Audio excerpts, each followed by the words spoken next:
À travers le monde, quelques 300 espèces d'adventices sont connues comme étant résistantes aux produits phytopharmaceutiques. Nos voisins, l'Angleterre, la France et l'Allemagne, sont confrontés depuis quelques années déjà à une résistance de certaines graminées en culture céréalière. En Angleterre, cette résistance est surtout due à la monoculture des céréales, tandis qu'en France et en Allemagne, elle est la conséquence du recours de moins en moins fréquent au labour.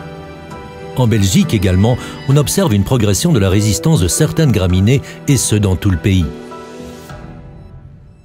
Des vulpins et des jouets du vent résistants ont dans un premier temps été repérés dans la région de Gistel en Flandre occidentale et de Foslaville en région namuroise. Aujourd'hui, nous observons également des vulpins et jouets du vent résistants et difficiles à détruire dans les régions de Courtrai, Jodogne, Tournai, etc. Nous devons faire en sorte que les herbicides actuellement disponibles demeurent efficaces afin que la lutte de demain contre ces adventices reste à un coût abordable. Ces prochaines années, nous devrons ensemble contrôler au mieux cette menace croissante et continue sur les cultures céréalières. La lutte contre les adventices est dès lors notre priorité absolue. Bayer Crop Science prend ses responsabilités dans le contexte d'une gestion durable des herbicides antigraminés afin de pouvoir continuer à vous assurer l'efficacité à long terme de ces produits. Depuis des années, les champs font l'objet d'un suivi continu par le biais d'essais et de prélèvements d'échantillons. De plus, des essais démonstratifs ont été mis en place en différents endroits pour évaluer en termes d'efficacité sur plusieurs années l'incidence de certaines pratiques culturales et l'intérêt de certains programmes herbicides. Ces études nous permettent de proposer des solutions anti-résistance concrètes. En d'autres termes, nous pouvons maintenir l'efficacité de nos antigraminées actuelles et partager avec vous nos connaissances. Le secteur de la distribution, les agriculteurs, les instances officielles et nous-mêmes contribuons à construire un avenir rentable pour les cultures céréalières. Fort de nos connaissances de la réalité du terrain, nous pouvons mettre en avant les points d'attention suivants, et ce, sur le plan des techniques culturales que de la protection des plantes.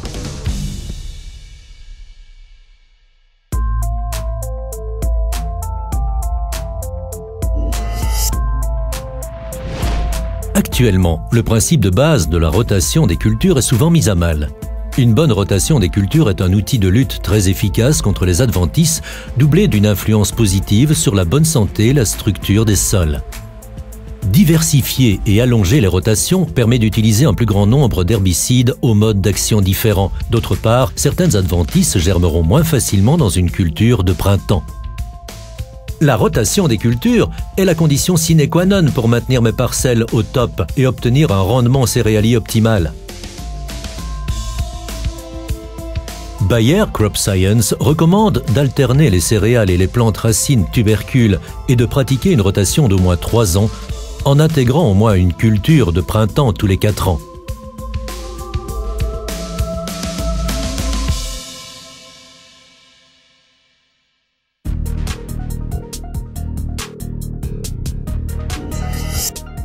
Un faux semis est un semis non implanté, où les adventices sont détruites mécaniquement ou chimiquement 2 à 3 semaines après la levée et où les céréales sont ensuite semées. La pression des adventices diminue ainsi considérablement. Le recours à la technique du faux semis est recommandé sur des sols peu sensibles à l'abattance.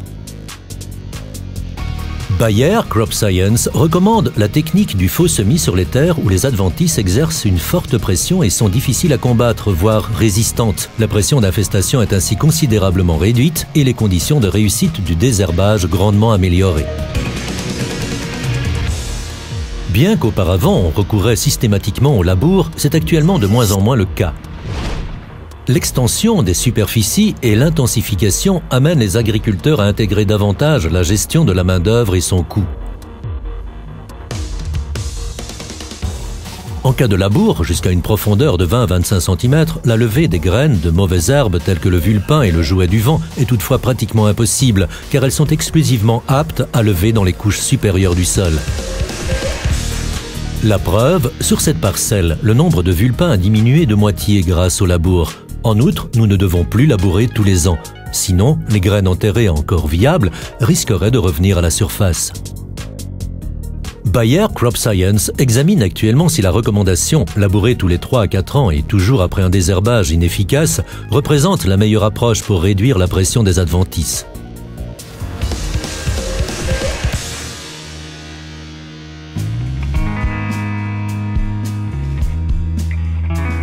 Les homologations des produits sont délivrées avec des doses précises qui sont nécessaires pour une efficacité optimale du désherbage. Le respect des doses recommandées diminue le risque d'inefficacité et la probabilité de sélectionner des individus résistants. Les conditions météorologiques et les techniques de pulvérisation ont une influence évidente sur la réussite du traitement. Il faut en tenir compte pour permettre au produit d'exprimer toute son efficacité. Lors du désherbage, utilisez les buses correctes. AG pinceau standard ou anti-dérive avec adjonction d'air et tenez compte du débit des buses et de la pression. Lors de cette opération, travaillez avec un volume d'eau compris entre 150 et 300 litres par hectare, une pression de pulvérisation comprise entre 4 et 6 bars, une vitesse d'avancement entre 6 et 10 km/h et une hauteur de rampe de 50 cm au-dessus de la céréale. Bayer Crop Science recommande de respecter les doses d'agréation et d'effectuer les traitements de protection des plantes avec un pulvérisateur bien réglé et lorsque les bonnes conditions d'utilisation des produits sont réunies.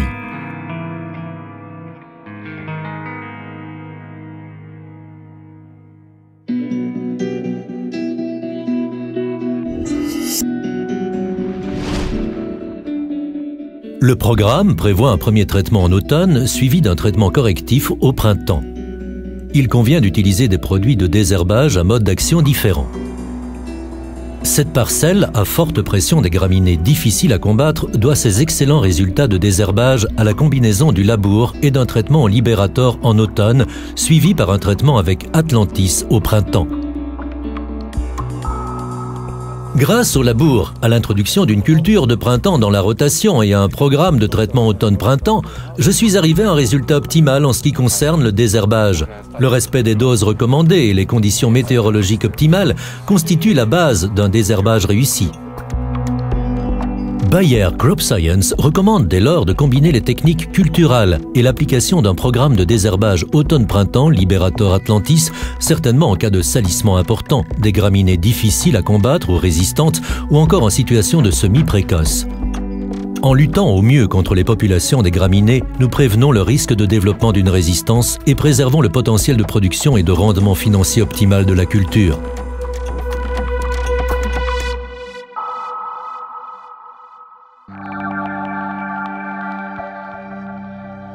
Nous avons ainsi passé en revue les principaux points destinés à prévenir le développement d'une résistance des graminées adventices en culture céréalière.